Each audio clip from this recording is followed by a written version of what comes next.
Hello everyone and welcome back, and I hope you are as excited as I am because this is the winners bracket finals between the Macro Master, champion of the Mori, Prussian Prince, and the Yari Master, Surgery of Arbor. Now, very interesting to note, both these players, obviously they're undefeated in all of their matches up to this point, but between the two of them, they've lost a grand total of one game. That was Prussian Prince dropping one to King's Indian in his series, who is now eliminated from the tournament. But nonetheless, two really great players, and I'm very excited to see this. And notice I may not have jumped right into the army builds because it's going to be pretty quick. Both sides have the Yari Spear Wall going on. The big difference, though, is Prussian Prince has slightly fewer numbers. I think it's 6 to 8. Yeah, 6 Yaris to 8. And less experience. Prussian Prince has about 4 to 5 chevrons on his, while Tree is completely decked out with rank 9 Yari Ashigaru veterans. Tree also has a bow hero there and 1 matchlock along with a small cavalry complement of 1 bow cavalry and 3 light cavalry. Prussian Prince is much heavier on the support. He has 2 great guard, I think a katana cavalry, and 3 bow cavalry, also 2 matchlocks as well. So going to be depending on that support to win, while Tree is going all in with that spear wall and hoping he can catch a Prussian Prince attacking right up the middle like his unfortunate opponents have done this whole tournament. Nobody's been able to get around that spear wall and flank it. So we'll see if he can keep that success going in this one. Lowlands is a pretty good choice. Prussian Prince chose it. He is the Mori in red over here, if you can tell by me calling the champion the Mori, as he was the only player to really have success with the Mori for most of this tournament. In fact, like for the first half of the tournament, the Mori player literally almost always lost, except Prussian Prince. That's why I've been calling him that. Anyway, he's in red here as the Mori. He chose Lowlands, which is a great map for this spear wall. To fight the spear wall at least, because you can flank so much easier. And also this river here to the middle, it's such a subtle little thing, but it has such a huge impact on the way the battles play out here, because it slows your troops down and gives you a nice little goalie here to get downhill charged.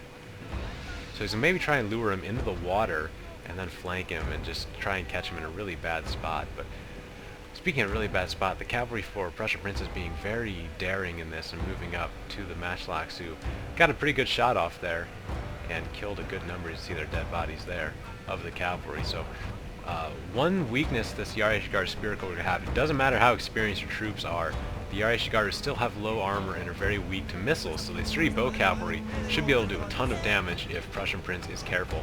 I suspect that Tree was trying to set out his light cavalry there, try and pin him down, because if he takes out those bow cavalry, that's going to be a huge blow to Prussian Prince. Though he will still have those great guard and the katana cavalry as well. I should also mention at this point that both sides have brought 3 Naginata monks for that support, so I think in this situation Tree definitely has the infantry advantage, especially if that Yari spear wall is going to be too busy up in the front attacking his. Then he won't be able to flank except with that cavalry, and the Naginata monks should be just fine for stopping the Great Guard and the Katana cavalry. At least they won't make that much of a dent in the spear wall line, even if they do manage to flank. It's going to be the missile units that really turn the tide in this battle. I think Prussian Prince knows it, as he's being very careful and setting his units back, actually back here in loose formation even, to get ready for a skirmish fight. Matchlocks here to sort of cover each other from the cavalry charges as well. Also a bow hero, I don't think I said that, but Tree has a bow hero, so that's going to be pretty big in warding off skirmishing. They are they're actually fairly weak to enemy missiles, so he could pick off that bow hero with a nice bow cavalry attack. We see some missiles flying in there at the light cavalry from the side, and the bow cavalry for Prince has come up and starting to do some damage there. Building in the middle has been captured. That's the workshop, and that's going to be pretty important.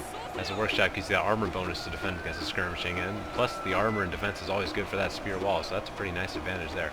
Light cavalry's managed to close the distance and does hit the matchlock samurai, taking down to about 60 men, though they are in range of the matchlocks. And they lost about half their men to the matchlock volleys. We're not paying too close attention, but it looks like that's how it played out there.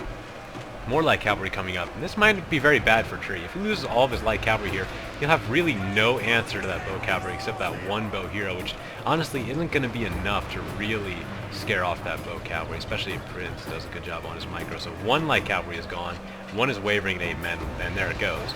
And that one is at 20 men, so that light cavalry is about to be completely gone. It's just the 1 bow cavalry there to do his bidding. Not a great firing angle here for the matchlocks. As you can see, there's not a whole lot of bodies on the ground there. They're not going to kill too many. You can see the matchlocks, well, maybe you can on a smaller screen, but the bullets are going right into the hillside there, so very subtle terrain advantage there for Prince. Maybe why he chose this map too. That really subtle terrain on the river there makes it really good for skirmishing against matchlocks. Or he might have Prince's side of the hill is slightly higher, so he actually has a little better shot from that side. So lucky for him that he got that side. Yari Ashigaru is across. Looks like maybe he lost control of it and is going to go into that spear wall, but I don't think they actually had snow. They didn't have spear wall actually up yet, so we'll be able to do a little bit of damage there and killed about 20 men, but probably, well, definitely it wasn't worth losing Holy Yari Ashigaru, but did some damage, and any damage he can do is going to help at this point. Because he's just going to have to wear down that Ashigaru line through that skirmishing. And one of the Great Guards, or a Bow Cavalry actually, has moved up. It hits a Matchlock Ashigaru here, so if he loses a Matchlock Ashigaru, the only response he will have to this Bow Cavalry skirmishing is the one bow hero. So, maybe not a good choice. I don't think I'd be losing my Bow Cavalry. He's going to need those to kill the Yari Ashigaru. So, I don't agree with that decision. It's not a terrible decision by any means, as cleaning up that match like Ashigaru would be very nice, but I don't think it's worth sending a Bow Cavalry off. But, you know, come to think of it, it's only lost 4 men. It's still sitting at 56, so it could actually not get killed here. Morale's actually somehow doing fine. Engaged with the general, managed to kill 2 men in that general unit. Maybe he can get that match like Ashigaru off the field down to 47 and wavering, but ooh, now the Bow Cavalry is wavering down to 41. This is Naginata monks have joined the fight over there. And the Yari Ashigaru that got routed has rejoined the battle, so kudos to them. Prince has got the farmhouse now, increasing the stamina and movement speed. The stamina is good for the spear wall, but I'm more concerned with the speed upgrade, which will make this Bow Cavalry very good at moving in and out. Also, that fatigue bonus will help the Bow Cavalry a little bit in keeping their accuracy up over time. Just pounding away at this Yari Ashigaru, down to 59 men already. I just have a concern about ammo, but luckily for him, way over here on this side of the map, uncaptured by anybody, is the archery dojo. And I would definitely be capturing, especially with this Yari Ashigaru that's right here at the 82. I would get that as quick as I can, especially because skirmishing, as I said many times in this battle, is going to be so important for Prussian Prince if he wants to win this one. Whittling down that spear wall and then a big charge from that Great Guard would probably seal the deal. In fact, with that in mind, I might actually be shooting in the Naginata monks with my Bow Cavalry and get that support out of the way, leaving a completely open avenue of attack from my Great Guard. Because if those monks are out the field, he's going to have to take Yari Ashigaru from his front line spear wall to guard against the Great Guard, because he has to stop it. There's no way he could take a Great Guard from the back. I know those Reg 9 events are very powerful, but I just do not see the spear wall withstanding that. No way. And now he's pulling back a little bit. I think if I were Tree, I might want to just camp in a forest, to be honest. The onus is on Prussian Prince to attack in this one, and doesn't want to take too many casualties through missile attack, so I might just find a nice little forest and just kind of plop myself down in it. There's no shame in that when you're not the designated attacker. No, sir. I know I like to rail on campers, but it's all about context. And the context in this one is Tree is the defender. He can do whatever he damn well pleases. It's going to have to be Prince making the move here.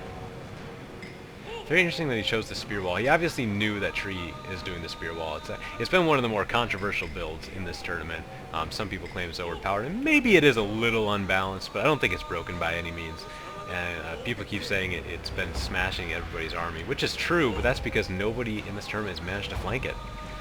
Except in once when Indie Pride brought it against Tree, and it was Tree who got some Great Guard around the rear and ended up routing Indie Pride's line. So I think that if you can get that Great Guard behind it, or any cavalry that is, you could really smash it. Especially because the Yari Ashigaru is so dense and they're in rather thin lines, a charge, the momentum will just push through them that much easier and do some real damage.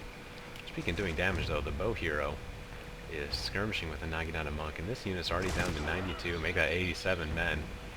Doing some good damage there, but you know, I think if I were Prince, I wouldn't mind taking this damage because he's going to rely on morale shocks. I don't think he has to know that he won't be able to wear this unit down through a frontal assault. There's no way. So he's going to have to rely on morale shocks. So to that end, he doesn't really need these full units. He can go ahead and make the bow hero waste all of his ammo, because the bow hero has lost all of his ammo.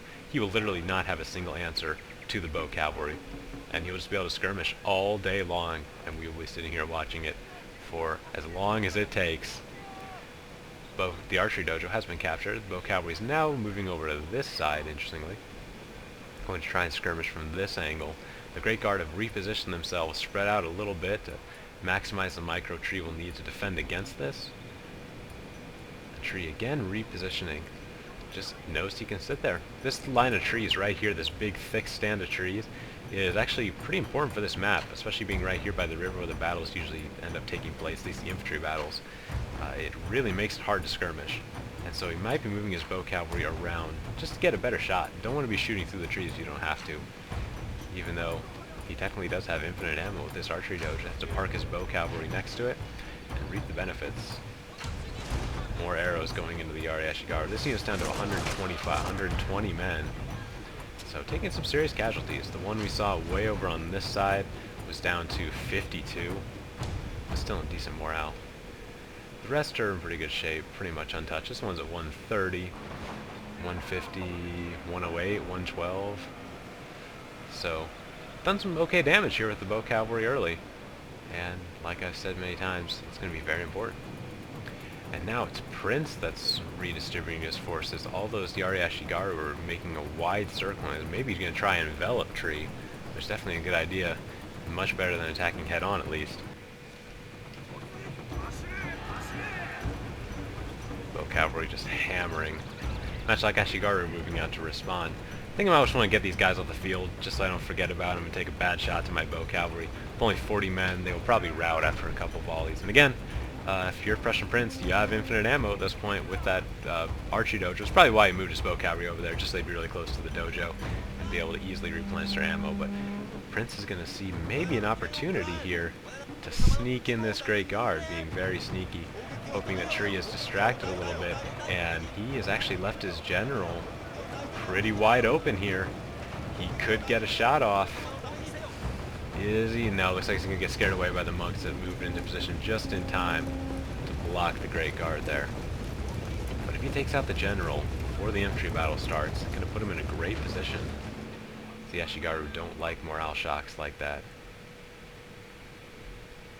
Just checking up for that unit that was blinking. Apparently it's being shot by the bow hero. But again, he's across that stand of trees, so not going to do very much damage. Only lost one man so far, despite being under fire for quite a while. So the trees really do make a pretty big difference with the bow, especially because they're just so thick right here. I mean, think any arrows are getting through that? Not very many. Matchlock Samurai are hidden. They can get some decent shots off, maybe through these trees. Matchlocks tend to have a little better luck than bows while shooting through trees, but the matchlock for tree is gone. As, whoa, talking about trees and matchlocks, and trees matchlocks, and trees shooting in matchlocks. Get myself confused. But trees matchlocks are now off the field. So Prince is in pretty good shape right here. Tree seems to have taken my retroactive advice and is staying near the trees in loose formation. Now it looks like it's going into the trees to guard against the bow cavalry, which is a good idea. But actually, you know, come to think of it, for Tree, Prince has infinite ammo. He can't just sit here and eat arrows, because he will get whittled down enough that he's going to lose. He's just going to get shot to pieces, and it would be an hour-long match. And we don't want either of those. At least he doesn't. So maybe he's repositioning now. Maybe he realizes that. Maybe he just knows that he can't sit in the trees because Prussian Prince isn't going to run out of ammo.